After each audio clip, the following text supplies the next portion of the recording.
ಎಲ್ಲರಿಗೂ ನಮಸ್ಕಾರ. ನಾಳೆಯ ದಿನ ನಾವೆಲ್ಲರೂ ಶ್ರೀರಾಮನವಮಿಯನ್ನ ಆಚರಿಸ್ತಾ ಇದ್ದೀವಿ.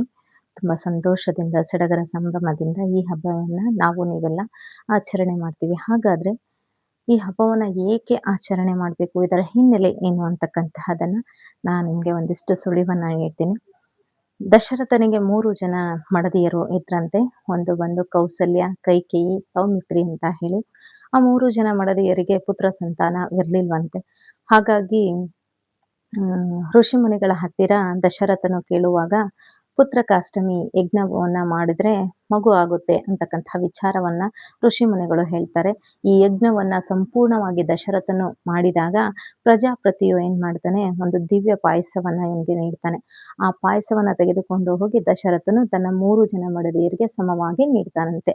ಆ ಸಮಯದಲ್ಲಿ ಇದರಂತೆ ಚೈತ್ರ ಮಾಸದ ಶುಕ್ಲ ಪಕ್ಷದ ನವಮಿಯ ತಿಥಿಯಂದು ಮಧ್ಯಾಹ್ನ ಪುನರ್ವಸು ನಕ್ಷತ್ರದಲ್ಲಿ ಈ ರಾಮನು ಜನಿಸ್ತಾನೆ. ಹಾಗಾಗಿ ಆ ಸಮಯದಲ್ಲಿ ಜನಿಸಿರ್ತಕ್ಕಂತಹ ರಾಮನನ್ನ ರಾಮನವಮಿ ಅಂತ ಹೇಳಿ ನೀವೆಲ್ಲ ಸೆಲೆಬ್ರೇಷನ್ ಅನ್ನ ಮಾಡ್ತೀವಿ. ಹಾಗಾದ್ರೆ ಗೊತ್ತಾಯ್ತಲ್ವಾ ರಾಮನವಮಿಯನ್ನ ಯಾಕೆ ನಾಳೆಯ ದಿನದಂದು ನಾವು ಆಚರಣೆಯನ್ನ ಮಾಡ್ತೀವಿ ಅಂತ ಹೇಳಿ.